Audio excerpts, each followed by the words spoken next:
वित्तमंत्री आणि उपमुख्यमंत्री अजितदादा यांनी मांडला आहे, सादर केला, त्यांचं मी मनापासून अभिनंदन करतो। आणि हा जो 4 महिन्याचा अर्थसंकल्प असला तरी सुद्धा सर्वांना न्याय देणारा, सर्व घटकांना न्याय देणारा, सर्व समावेशक असा अर्थसंकल्प आहे। मी हेही मुद्दाम सांगेन की आदरणीय देशाचे प्रधानमंत्री मोदी साहेबांच्या विकसित भारत या संकल्पनेला एक पूरक असा हा अर्थसंकल्प आहे।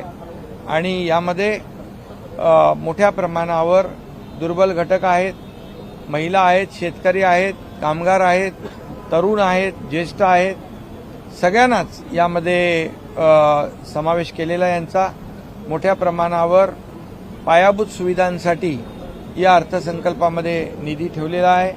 पायाभूत सुविधा म्हणजे कनेक्टिव्हिटी जी आहे, रोड कनेक्टिव्हिटी, रोड मोठ्या प्रमाणावर आपण याच्यामध्ये रस्ते ह्यामध्ये असतील,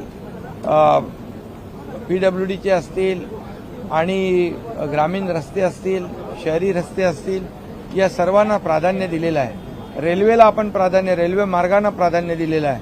त्याचबरोबर एअरपोर्ट जे आहेत आपले, एअर कनेक्टिव्हिटी वाढली पाहिजे त्यासाठी आपण प्राधान्य देतोय। आपले पोर्ट आहेत ते डेव्हलपमेंट करण्यासाठी आपण प्राधान्य देतोय, कारण कुठलाही राज्य जे आहे त्याच्या पायाभूत सुविधा मध्ये जे राज्य पुढे असतं त्याचा विकास आणि प्रगती वेगाने होत असते। आणि म्हणून पायाभूत सुविधांना देखील मोठ्या प्रमाणावर प्राधान्य दिलंय। त्याचबरोबर आपल्या महिलांसाठी ज्या योजना आहेत, महिला सक्षमीकरण असेल, अंगणवाडी सेविका असतील, आशा वर्कर असतील, आणि या महिला सक्षमीकरण, लेक लाडकी लखपती योजना त्यासाठी आपण तरतूद केलेली आहे। महिला बचत गट त्यांना सक्षम करणं, स्वतःच्या पायावर उभं करणं, याला आपण प्राधान्य दिलेलं आहे। आणि एकंदरीत यामध्ये सिंचन आहे शेतकऱ्यांसाठी, जलसंपदा विभागासाठी मोठ्या प्रमाणावर आर्थिक तरतूद केलेली आहे। दुष्काळग्रस्त जे भाग आहेत त्यांच्यासाठी देखील मोठ्या प्रमाणावर आपण यामध्ये तरतूद केली आहे, समोरचं संभावित सगळ्या गरजा लक्षात घेऊन।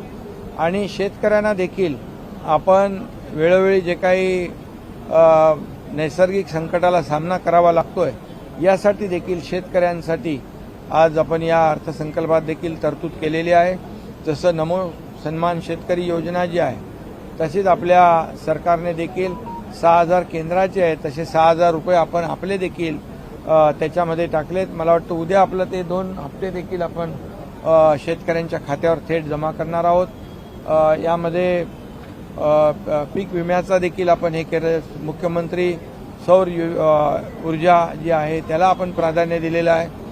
आणि एकंदरीत जी काही तीर्थस्थळं आहेत, गडकोट किल्ले आहेत, आपली संस्कृती आहे, आपली परंपरा आहे, यांना देखील आपण या अर्थसंकल्पामध्ये प्राधान्य दिलेलं आहे।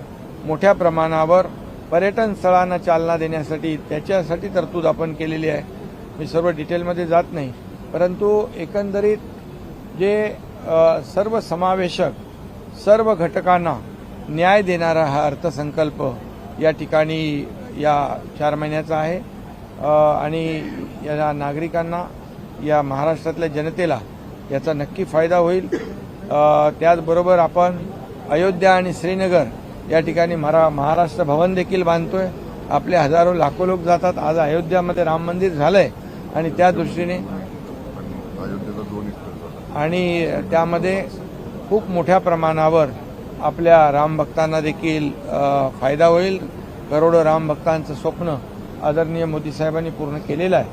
आणि म्हणून या सगळ्याच बाबी लक्षात घेऊन आपल्या स्पोर्ट्स जो आहे खेळ, त्यांना देखील आपण, जे खेळाडू आहेत आपल्यामध्ये, खेळाडूंमध्ये खूप चांगलं टॅलेंट आहे, पोटेन्शियल आहे, परंतु त्याला मदत पाहिजे, प्लॅटफॉर्म पाहिजे। आपण ऑलिम्पिक भवनचं भूमिपूजन पुण्यात केलेलं आहे। आणि म्हणून या सर्व बाबींना स्पर्श करणारं हा अर्थसंकल्प आहे।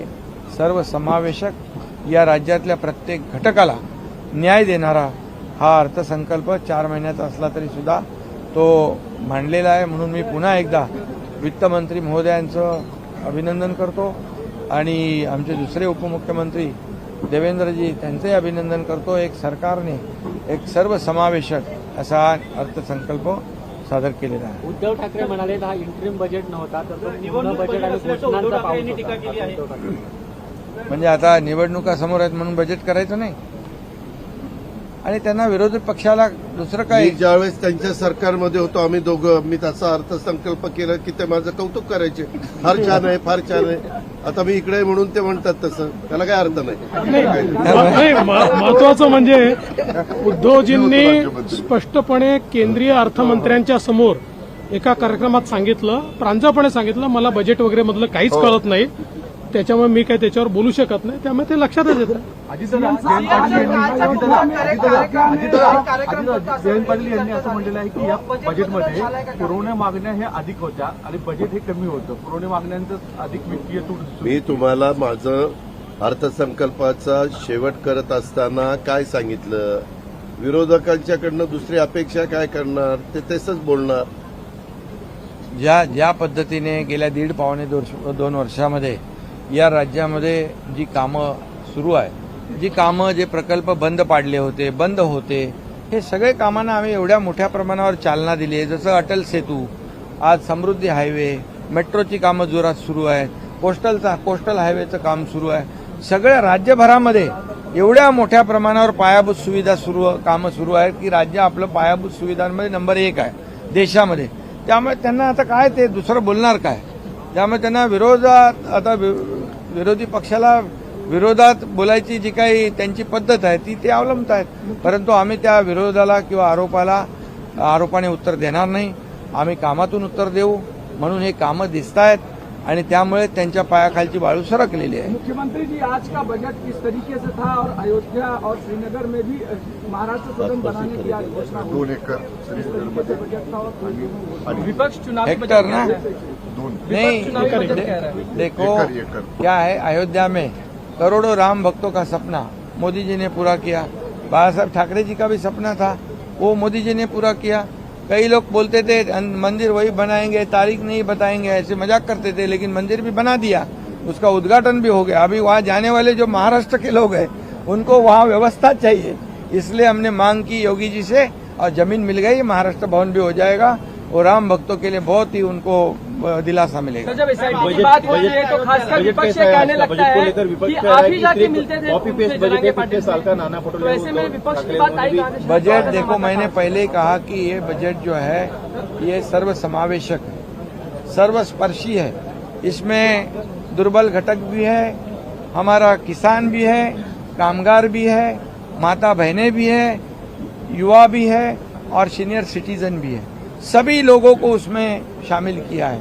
और इसके बावजूद यहाँ पर जो इंफ्रा प्रोजेक्ट है उसको भी बढ़ावा दिया है.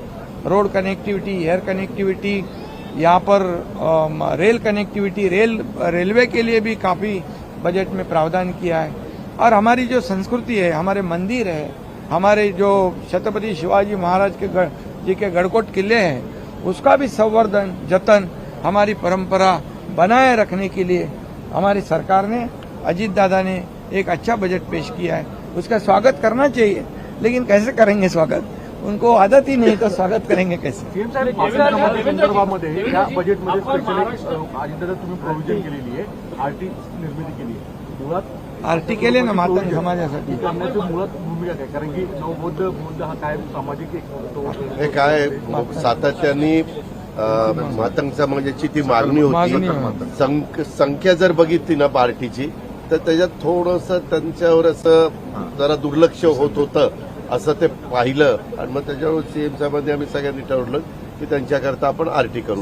आणि आरटी बरोबर आणखी जे काही समाज आहेत, छोटे छोटे समाज आहेत, 12 बलुतेदार आहेत, मायक्रो ओबीसी आहे, यांच्यासाठी देखील आम्ही महामंडळं केली.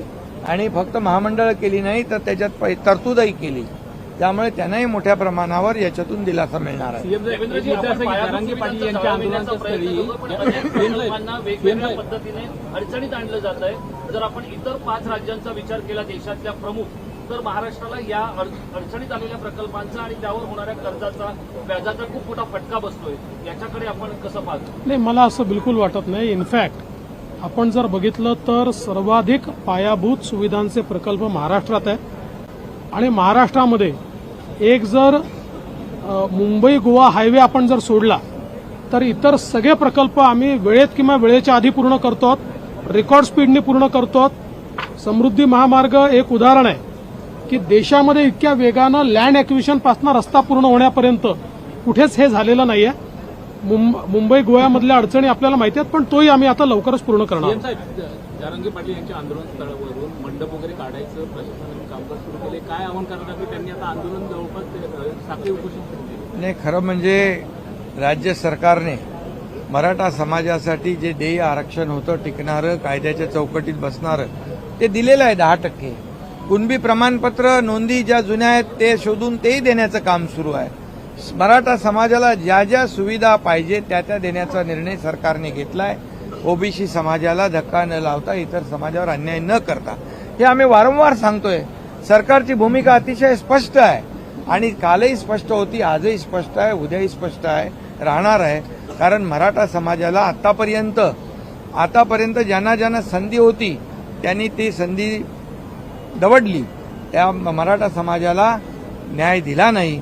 मराठा समाजावर खूप मोठे मोठे लोक मोठे झाले राजकीय, परंतु मराठा समाज वंचित राहिला.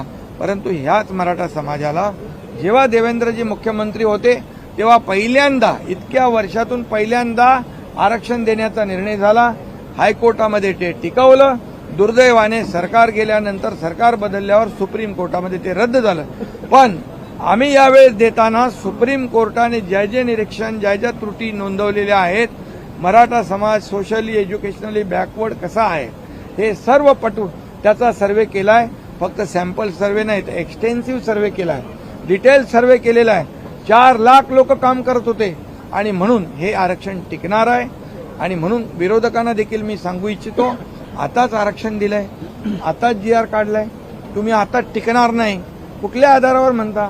का टिकणार नाही याची कारणं तरी द्या, आणि का टिकणार याची कारणं आमच्याकडे आहे. त्यामुळे मला वाटतं आता आंदोलनकर्त्यांनी हे आंदोलन कशासाठी केलं होतं? मराठा समाजाला आरक्षण देण्यासाठी. ते तर सरकारने दिलेलं आहे.